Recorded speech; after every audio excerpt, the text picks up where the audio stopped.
പൊന്നാനിയിൽ മുൻ CPIM area committee അംഗമായ വനിത കോൺഗ്രസിൽ ചേർന്നുവെന്ന വാർത്ത പൊടിപ്പും തൊങ്ങലും വെച്ച് പ്രചരിപ്പിക്കുന്നത് ദുരുദ്ദേശപരമാണെന്ന് CPIM area secretary CP Muhammad Kunhi പറഞ്ഞു.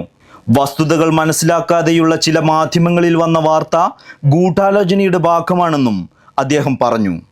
ഈ വാർത്ത എതിരാളികൾ ആഘോഷിക്കുന്നത് ശ്രദ്ധയിൽപ്പെട്ടുവെന്നും പൊന്നാനിയിലുള്ള ഏതെങ്കിലും വ്യക്തികളോട് ചോദിച്ചിരുന്നുവെങ്കിൽ കഴിഞ്ഞ 15 വർഷത്തിലേറെയായി പൊതുരംഗം വിട്ട വനിതയാണ് ഇവരെന്ന വിവരം ലഭിക്കുമായിരുന്നുവെന്നും പൊന്നാനി ഏരിയ കമ്മിറ്റി അംഗമെന്ന നിലയിൽ ഇവർ പ്രവർത്തിച്ചിട്ടില്ല എന്ന് മനസ്സിലാക്കാൻ കഴിയുമെന്നും CP മുഹമ്മദ് കുഞ്ഞി പറഞ്ഞു. കഴിഞ്ഞ ദിവസം ഒരു വാർത്ത ശ്രദ്ധയിൽപ്പെട്ടിരുന്നു.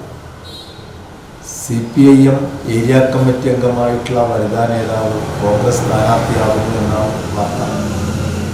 എന്നാൽ ഇവർ CPIMൻ്റെ ഏരിയ കമ്മിറ്റി അംഗമേ ആയിരുന്നില്ല. ഇന്നേ വരെ CPIMൻ്റെ ഏരിയ കമ്മിറ്റിയിൽ അവർ ഉൾപ്പെട്ടിട്ടേ ഇല്ല. മറ്റൊന്ന്, അവർ ഏതാണ്ട് 1.5 പതിറ്റാണ്ട് മുമ്പ് എല്ലാ പൊതുപ്രവർത്തനവും അവസാനിപ്പിച്ചിരിക്കുന്ന ഒരു വ്യക്തിയാണ്. അത് ഇടക്കാലത്ത് 2018 മറ്റൊരു രാഷ്ട്രീയ പാർട്ടിയിൽ അംഗത്വമെടുത്ത വാർത്ത ഈ നാടാകെ കണ്ടതാണ്. അപ്പോൾ പൊതുരംഗത്ത് ഒട്ടുമില്ലാതെ മറ്റൊരു രാഷ്ട്രീയ പാർട്ടിയിൽ ചേക്കേറി അവസാനം സ്ഥാനാർത്ഥിത്വത്തിന് വേണ്ടിയിട്ട് അലഞ്ഞു വരുന്ന ആളെ സംബന്ധിച്ച് CPIMൻ്റെ ചെലവിൽ വലിയാളാക്കുന്ന ശ്രമം ഒട്ടും ഭൂഷണമല്ല.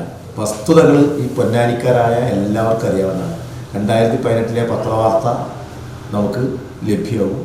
അപ്പോൾ ഇത്തരത്തിൽ CPIMൻ്റെ ചെലവിൽ CPIMൻ്റെ നേതാവ് എന്ന രീതിയിൽ പറഞ്ഞുകൊണ്ട് അവർക്ക് ഇന്നേ വരെ ജനങ്ങളുടെ ഇടയിൽ ഇല്ലാത്ത സാമൂഹിക സേവന രംഗത്തിൻ്റെ 7 അയലത്ത് പോലും ഇല്ലാത്ത ഒരാളെ പൊലിപ്പിക്കുന്നതിന് വേണ്ടി അവരെ കൊട്ടിഘോഷിച്ച് പാവപ്പെട്ട ജനങ്ങളുടെ ഇടയിലേക്ക് ഇറക്കുന്നതിന് വേണ്ടിയില്ല ഒരു ചില ചിപ്പടി വിദ്യകളാണ് ഇപ്പോൾ കോൺഗ്രസ് ഏറ്റെടുത്ത് വന്നിരിക്കുന്നത്. കോൺഗ്രസ് ഇത്രമാത്രം അതമ്പതിച്ച് പച്ച നുണ പറഞ്ഞ് ജനങ്ങളെ പറ്റിക്കുന്ന സ്ഥിതിയാണ് ഇപ്പോൾ പൊന്നാനിയുള്ളത്. പൊന്നാനി നഗരസഭയെ സംബന്ധിച്ചിടത്തോളം വികസനക്ഷേമ പ്രവർത്തനങ്ങളുമായിട്ട് മുന്നോട്ട് പോകുന്ന നഗരസഭ കഴിഞ്ഞ 2020 മുന്നേറ്റം, ആ മുന്നേറ്റത്തിനേക്കാൾ കൂടുതൽ വലിയ സീറ്റുകളോടുകൂടി പൊന്നാനി നഗരസഭയിൽ ഇടതുപക്ഷ പ്രസ്ഥാനത്തിൻ്റെ വിജയം ഉറപ്പിക്കുന്ന കാര്യത്തിൽ ഒരു തർക്കമില്ല.